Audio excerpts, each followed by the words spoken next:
Sleepy Hollow Cemetery, located in upstate New York in Westchester County, about 25 miles north of New York City.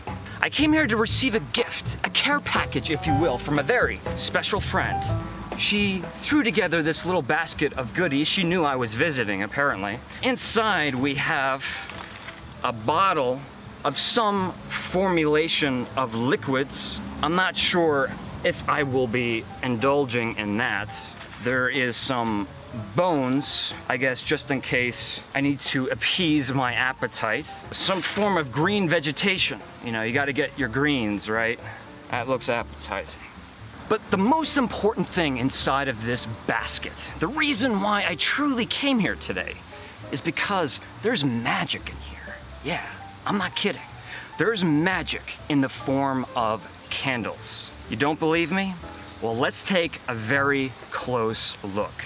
That's right, inside of this box, this is where the magic begins. Let's open this up. Inside we have a trio. Let's go over the names real quick. If we've ever seen the film Tim Burton's The Nightmare Before Christmas, made in 1993, we would remember a sequence where Sally is making a very special, very deadly, very intoxicating soup. And in that soup, she uses 3 ingredients. Those being deadly nightshade, some frog's breath to cover up the bitterness of the deadly nightshade, and worm's wort to smoothen everything out. And I'll let you in on a little secret. I have smelled these candles before, but I did not read the fragrance notes of these candles until this very morning. So all of my sensory evaluation, all of my fragrance notes and descriptors are going to be prior to reading those fragrance notes. So let us begin. Deadly nightshade. Are we ready? So the first impression is fruitiness matched up with some florals. It took me about several seconds to piece it all together, but after those several seconds, it was unmistakably clear. What I'm smelling is fresh, clean, picked right off the tree apple, and more specifically, green apple. Even Macintosh. I know those are two completely different varieties. But I say Macintosh because if you've ever had the chance to smell the skins of a Macintosh apple, there is this fragrant floral element to the skins themselves. It just adds to the overall complexity and the authenticity of the apple.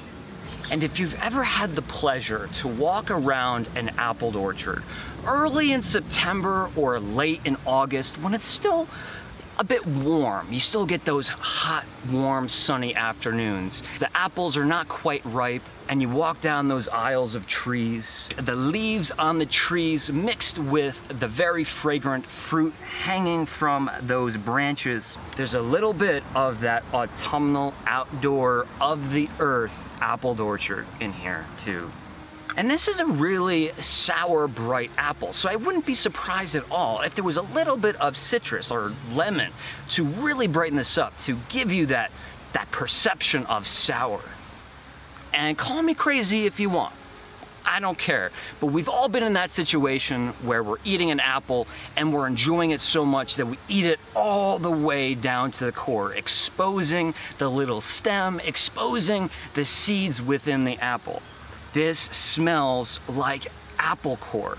It smells like apple core, a little bit of the oxidized apple seed, apple stem as well. Trust me, if you smell it, you'd know exactly what I'm talking about. Now, we've covered the fruit, but there's more sweetness happening here. There's more sweetness and some savoriness, butter, and let's talk about brown sugar and a little bit of salt. What happens when we take those 3 ingredients and put them on the stove? We melt them down, turn them into a thick, ooey gooey paste of caramel. Maybe we even throw in some vanilla extract. You see where I'm going with this? There is a caramel cube, very sweet caramel component to this candle, very reminiscent to the center of a Milk Dud candy.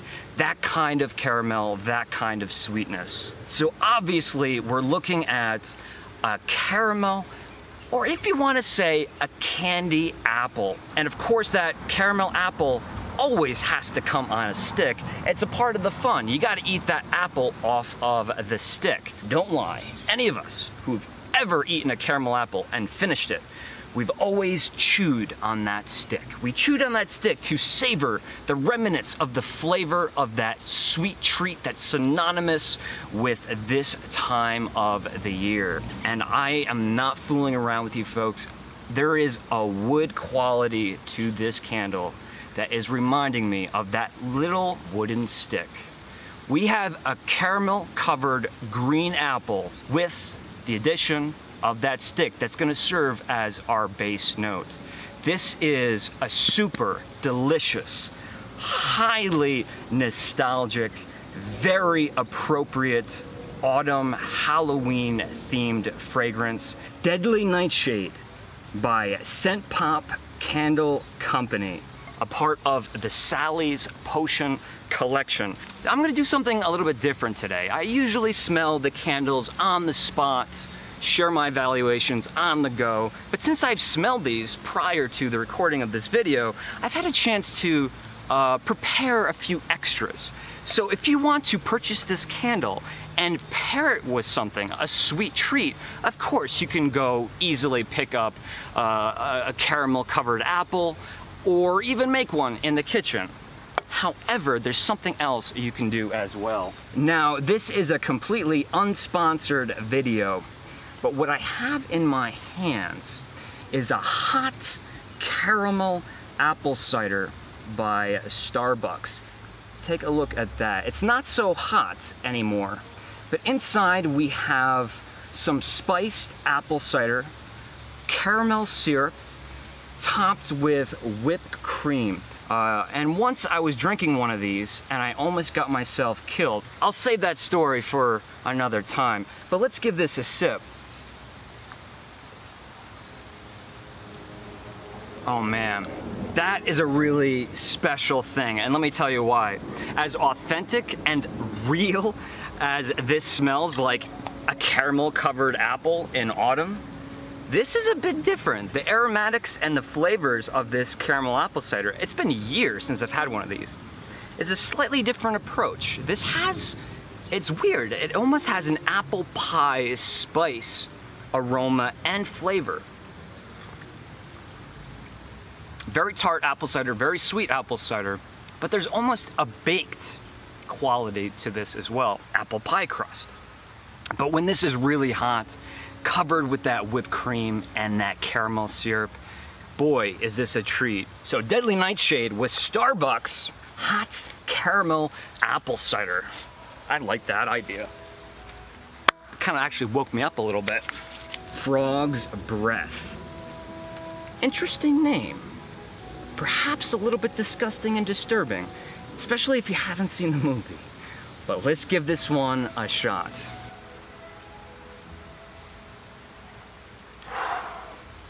As many times as I've smelled this candle, I'm still blown away every time I open this jar.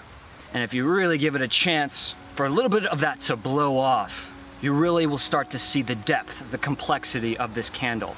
My first initial impression, what came to my mind was happy birthday. You know, those classic, homemade, delicious, happy birthday vanilla cupcakes that you would get in grade school. Somebody's birthday, mom or dad comes in with a big tray of cupcakes, usually vanilla, chocolate. I always went for the vanilla, but there is certainly a cakeish thing happening here. Buttercream, lemon extract. Again, it smells baked. This smells like something that spent time in the oven. And I swear to you, I can almost taste the cylindrical, multicolored sprinkles that would cover the vanilla frosting on those cupcakes. My mind really locked on one very specific element in this candle. Whenever you get one of those huge birthday cakes, with the big piping of vanilla icing. And the more I locked in on that, I started to think about cane sugar. And there's an abundance of cane sugar. This is a Halloween candle after all. Was there something else? Candy corn. It might not be the first thing that you think of when you smell this candle, but once the idea is planted in your brain, there's nothing else you can think of other than candy corn. And if you're not a candy corn fan, good news. This is not your typical contemporary kind of candy corn. Contemporary candy corn, there's a lot of honey used, which is delicious, and I personally like it. But there is not a lot of a honey aroma to this. This is really more of a vanilla-based, highly concentrated, sugar-sweet Halloween treat. So there would be no Halloween without candy corn, whether you like candy corn or not. With the fragrance and the actual scent of the wax itself, it helps mimic the birthday candles, the candles on the cupcakes, or even the wax paper that cupcake is going to be served on. Yes. But if we want to think of this as candy corn, who has not thought when they smelt candy corn that it smells a little bit waxy and even tastes a little bit waxy? Trust me, this is a delicious scent, and I do believe it belongs in this collection. Frog's Breath, the second candle in Sally's Potion collection. So what do I want to pair with Frog's Breath? We could do the cupcake, we could do the candy corn, but let's face it, Halloween, there's cupcakes everywhere, there's candy corn everywhere. But what's something a little bit more outside the box? And one of the things I thought of when I was first smelling of Frog's Breath was something that was very special to me. I'll show you what it is. Now, does that look familiar to everybody? Don't mistake this as a cookie. This is a cake. This is indeed a Madeleine. And any of you Marcel Proust fans out there who've ever read The Remembrance of Things Past might recall that this cake is sort of a literary symbol of how aroma can serve as a portal, a way to look back into our past. I'll leave that research up to you. Oh yeah. That's good. A nice fluffy vanilla lemon cake inside. The outside, you get a little bit of that toasted Maillard reaction that gives it that perfect crunch. I'll save this for later. Let's move on. Last on the list, Worm's Wart. What could this possibly be? We had caramel covered apple, we had candy corn. What would Worm's Wart be? Only one way to find out. Again, I've smelled these before, but they pack a punch. So let's get started. Let this just roll off the tongue. Coffee shop, coffee bean, espresso. There's a little bit of nuttiness to this coffee like we experience on a lot of coffees, but in the form of hazelnut, but not overly sweet. That coffee could also be substituted for chocolate. A lot of coffee candles, it could lean the other way. You know, you could look at it and say, it smells like coffee, or that kind of smells like some form of a darker chocolate. And that's kind of what's going on here. Or maybe a mocha coffee, perfect. But there is a very familiar baking spice recipe concoction here. We have cinnamon, nutmeg, ginger, and allspice. What does that make? Pumpkin spice. Pumpkin spice all of the way. But it's so easy to add those baking spices into a candle and make them completely overwhelming. And that's not the case here at all, mainly because of what I'm gonna say next. There is a thick, rich, heavy, warm, whole milk cream dairiness. You know when you're at the coffee shop and they have that steel cup filled with the milk and they're frothing it all up right by the espresso machine? Bam. You can't mistake that aroma. You can't mistake it.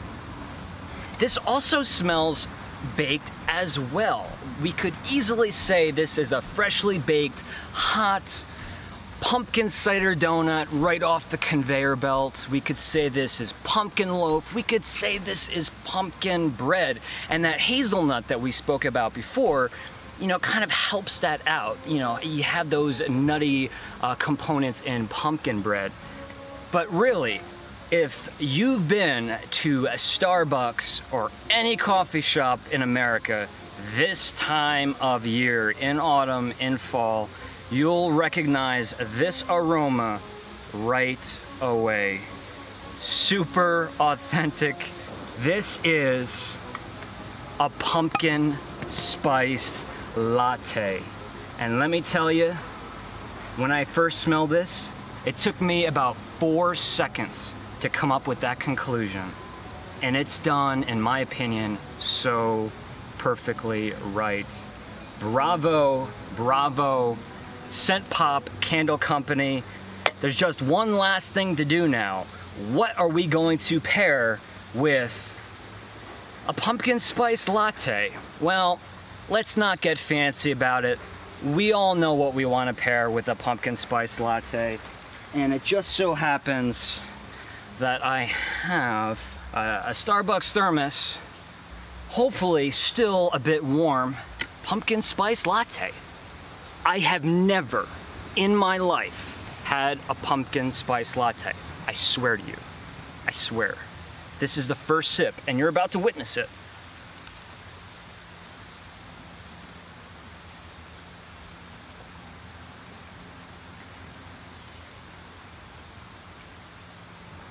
Oh. It feels so good on the throat. That is magical. That is a magical experience. Almost as magical. Whoa.